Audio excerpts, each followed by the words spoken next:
To keep auto hotspot connection stay connected even you are not use it in Samsung Galaxy S23 Ultra, swipe down the top of the screen and then tap setting icon,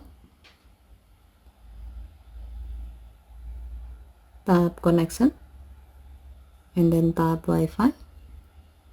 Next, tap more icon or three vertical dot icon at the top right and then select intelligent Wi-Fi.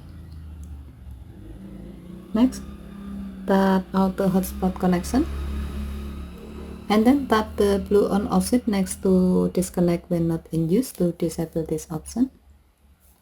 When the switch turns gray, it means that this option is off.